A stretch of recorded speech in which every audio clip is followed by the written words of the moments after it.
हाँ जी, बिस्मिल्लाहिर्रहमानिर्रहीम, अस्सलाम वालेकुम। मैं हूँ यासर अयाज, इस वक्त पार्लियामेंट हाउस में मौजूद हूँ और जैसा कि आप सब जानते हैं कि एक मरतबा फिर पॉलिटिकल जो सिचुएशन है वो गर्म हो गई है पाकिस्तान में। तमाम पार्टीज़ एक्टिव हो गई हैं। 27वीं आइनी तरमीम जो कि पास होने जा रही है, पेश होने जा रही है, आज तो नहीं हो रही, थोड़ा उसमें डिले हो गया है, लेकिन आपको बताते हैं कि 27वीं आइनी तरमीम को लेकर क्या हलचल होने जा रही है। पाकिस्तान पीपल्स पार्टी इसमें क्यों अभी तक राज़ी नहीं हुई और इसमें कौन सी बड़ी बातें हैं जिसकी वजह से जो है वो पाकिस्तान तहरीक इंसाफ भी सख्त एहतजाज कर रही है। 27वीं आइनी तरमीम में जो बड़ी चीज़ है NFC अवार्ड को लेकर, जो सूबों को शेयर है वो लेकर जो है वो वफाक को दिया जा रहा है। बाकी इख्तियारात की गेम में इख्तियारात सारे उठाकर जो है वफाक को दिए जा रहे हैं। और जो इससे पहले बजट था वो 50-50 पे तो नहीं था, वो 58% जो है वो सूबों को मिलता था, 42% जो है वो वफाक को मिलता था। और उसके बाद वफाक ने सूद की अदायगियाँ भी करनी होती हैं, तो तकरीबन 32 से 33% जो है वो सूद की अदायगियों के मद में चला जाता था और वफाक के पास सिर्फ 9 से 10% का जो है वो रह जाता था। अभी जो है वो ये प्रपोजल लेके आ रहे हैं 27वीं आइनी तरमीम में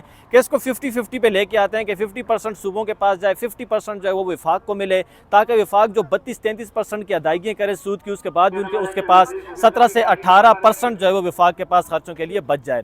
इसी तरह जो सूबों के पास इख्तियारात हैं, अभी जैसे मिनरल्स का भी मामला चल रहा है तो वो भी सूबे के इख्तियार है, लेकिन वो तमाम इख्तियारात लेकर वफाक के पास लेके आ रहे हैं। चीफ इलेक्शन कमिश्नर का भी इख्तियार जो है वो इधर आ जाएगा, जजेस की तकर्रुरियाँ, जजेस के तबादले, जजेस के ट्रांसफ़र, ये तमाम मामला जो हैं वो भी वफाक के पास आ जाएंगे। और जो आर्टिकल 243 है, जो आर्मी एक्ट है, आर्मी अमेंडमेंट है, उस पर जो है वो पाकिस्तान पीपल्स पार्टी भी रजामंद हो गई है, नून लीग भी रजामंद हो गई है, लेकिन बाकी NFC अवार्ड पर जो है वो पीपल्स पार्टी के तहफ़्फ़ुज़ात अभी भी बरकरार हैं। जुम्मे की नमाज के बाद जो है वो CEC की मीटिंग होनी है पाकिस्तान पीपल्स पार्टी की, वो इस चीज़ को देखेंगे कि हमने 27वीं आइनी तरमीम में वोट करना है या नहीं करना। लेकिन इस वक्त इसमें कुछ डिले आ चुका है। शहबाज शरीफ जो है वो आज़रबाईजान के 2 रोज़ा दौरे पर चले गए हैं और आज बताया ये जा रहा था कि सेनेट में जो है ये मुसव्वदा पेश किया जाएगा, लेकिन अभी सेनेट में ये आज नहीं पेश किया जा रहा। ये आगे मंडे या नेक्स्ट वीक पे जो है वो जाएगा। उसके बाद 27वीं आइनी तरमीम जो है वो कौमी असम्बली में भी पेश की जाएगी, सेनेट में भी पेश की जाएगी। पाकिस्तान तहरीक इंसाफ की बात करें तो 26वीं आइनी तरमीम के वक्त भी वो मुखालफत कर रहे थे, लेकिन वो पास हो गई। अभी 27वीं आइनी तरमीम के वक्त भी वो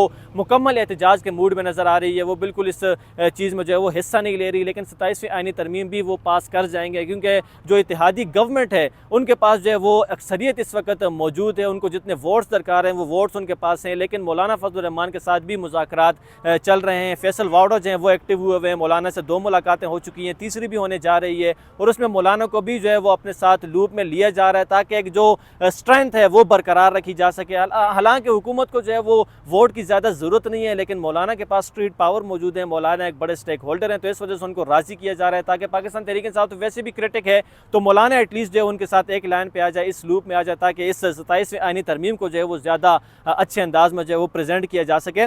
तो 27वीं आइनी तरमीम के हवाले से तमाम तर एक्टिविटीज़ जो है वो पार्लियामेंट हाउस में चल रही हैं और जो वफाकी वज़रा हैं उनकी जो है वो बैरूनी सफ़र पर पाबंदी लगा दी गई है, शहर से बाहर जाने पर पाबंदी लगा दी गई है, ताकि वो इस्लामाबाद के अंदर ही रहें और जिस भी वक्त ये चीज़ जो है वो पेश की जाए, मुसव्वदा पेश किया जाए, तो वोटिंग में जो है वो कोई कमी बाकी न रहे। सबको जो है वो बता दिया गया है कि आपने अपने जितने भी मामलात हैं वो ज़रा डिले कर लेने हैं, जिसके निजी दौरे हैं, सरकारी दौरे हैं, जो भी हैं वो इस्लामाबाद में ही मौजूद रहें, ताकि उनके जो ये अमेंडमेंट है ये पास हो सके, इसमें किसी किस्म का जो है वो दरमियान में रुकावट ना आ सके। आज़ाद कश्मीर की जो गवर्नमेंट है वो भी इस वक्त होल्ड पर लगा ली गई है और पीपल्स पार्टी को ये मैसेज दे दिया गया है कि पहले 27वीं आइनी तरमीम, उसके बाद जो है आज़ाद कश्मीर की गवर्नमेंट आपको दी जाएगी, उसके बाद वो चीज़ आपको दी जाएगी, वो स्टेक आपको दिया जाएगा, ताकि 27वीं आइनी तरमीम में कोई रुकावट, कोई चीज़ जो है वो सामने ना आ सके। जो पाकिस्तान तहरीक इंसाफ है इस वक्त उनके मामलात जो हैं वो बड़े मुश्किलात से दो चार हैं। इमरान खान साहब के साथ जो है सुहेल अफरीदी की अब तक मुलाकात नहीं हुई, जुनैद अकबर की मुलाकात नहीं हो सकी है और जो शाह महमूद कुरैशी हैं वो हॉस्पिटल में मौजूद है, उनके साथ एक दूसरा ग्रुप जो है वो मुलाकातें करने में मसरूफ़ है।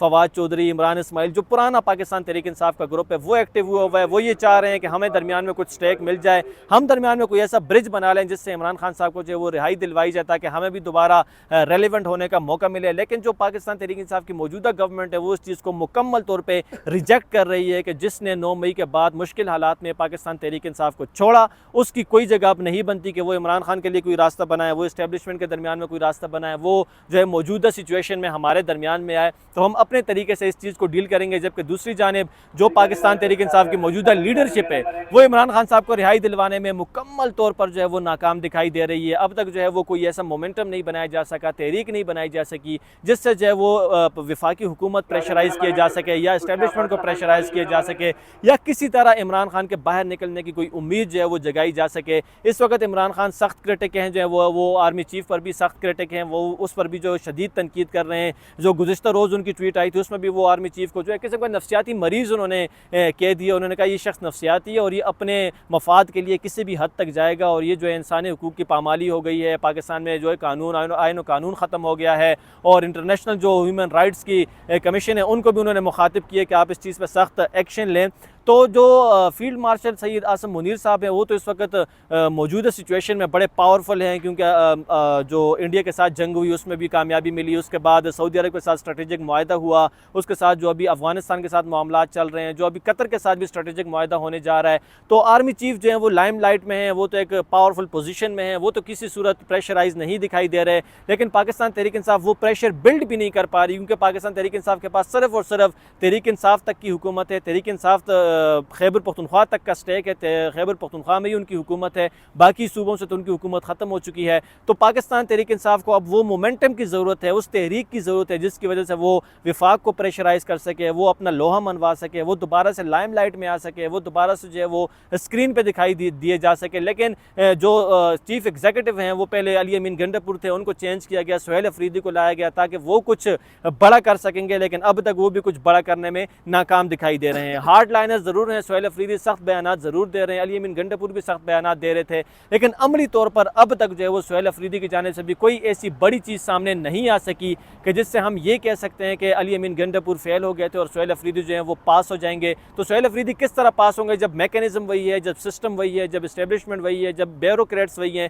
तो सुहेल अफरीदी को भी बड़ा चैलेंज का सामना है इस वक्त। पाकिस्तान तहरीक इंसाफ के जो कारकुनान हैं उनकी उम्मीदें सुहेल अफरीदी से बंधी हुई हैं, लेकिन सुहेल अफरीदी अब तक कुछ बड़ा करने में नाकाम दिखाई दे रहे हैं। पार्लियामेंट की राहदारियों से आपको तमाम तरह अपडेट्स हम दे रहे हैं कि 27वीं आईनी तरमीम के हवाले से क्या हलचल चल रही है। पाकिस्तान पीपल्स पार्टी सिर्फ और सिर्फ 18वीं आईनी तरमीम के हवाले से जो वो क्रेडिट ले रही थी उस पर थोड़े से उनके तहफ़्फ़ुज़ात हैं। वो चाहते हैं कि वो जो नारा वो लगाते थे कि हमने सूबों को खुद मुख्तार बनाया है और सूबों को हमने इख्तियार दिया है, तो वो नारा उनसे चला जाएगा, वो क्रेडिट उनसे चला जाएगा। बाकी पीपल्स पार्टी भी जो है वो इस तमाम तर चीज़ में गुडी गुडी गेम खेल रही है, उनके साथ मुकम्मल तौर पर मुत्तफ़िक है, लेकिन थोड़ा ज़रा चीज़ों को हाईलाइट करने के लिए और चीज़ों को ज़रा सा खींचने के लिए ताकि अपने कारकुनान को भी मुतमईन किया जा सके, तो उसके लिए थोड़ा सा टाइम ले रही है। बाकी पीपल्स पार्टी भी वोट देने जा रही है 27वीं आईनी तरमीम में, और नून लीग और पीपल्स पार्टी, MQM, ये तमाम इत्तेहादी हुकूमत जो जमातें हैं वो 27वीं आईनी तरमीम को पास कर लेगी। इसके बाद जो है वो सूबों से इख्तियार वापस विफाक के पास आ जाएगा, जो जितने भी सूबाई मामलात हैं वो विफाक से डील होंगी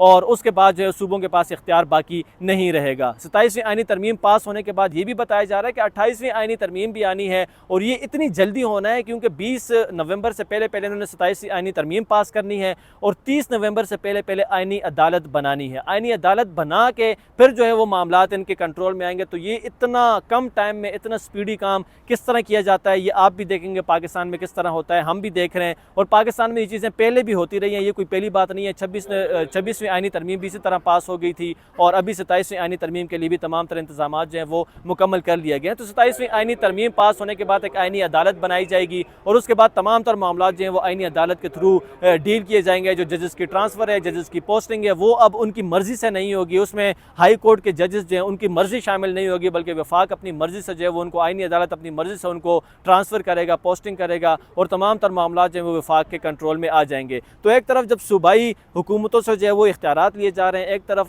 जो एक ग्रुप है वो ये कहना चाह रहा है कि भाई वफाक के पास इख्तियारात आ रहे हैं तो ये सूबों की खुद मुख्तियारी पे हमला है। लेकिन दूसरी जानिब एक मौक़िफ़ ये भी है कि इतने टाइम से 18वीं आईनी तरमीम पास होने के बाद इतने टाइम से इख्तियारात सूबों के पास थे, तो उन्होंने क्या कर लिया आवाम की फलाह बहबूद के लिए, आवाम की बेहतरी के लिए? क्या वो गुर्बत में कमी ला सके? क्या वो IMF से जान छुड़ा सके? क्या वो पाकिस्तान में जो है वो बेहतरी की तरफ जा सके? लेकिन नहीं जा सके। गुर्बत की लकीर पर जो है वो मज़ीद लोग नीचे ही चले जाए जा रहे हैं। तो 18वीं तरमीम से भी सूबों ने कुछ हासिल नहीं किया। इस वजह से ये अभी 26वीं आईनी तरमीम के ज़रिए सूबों से तमाम तरह इख्तियारात लेकर दोबारा वफाक को दिए जा रहे हैं और ये उम्मीद ज़ाहिर की जा रही है कि वफाक इस मरतबा जो है वो पाकिस्तानी गरीब आवाम की किस्मत बदलेगा और यहाँ से जो है वो पाकिस्तानी आवाम को जो है वो तमाम मामला जो है वो डील किए जाएंगे। अब तक के लिए इतना ही, इजाज़त दीजिए। अल्लाह हाफ़िज़।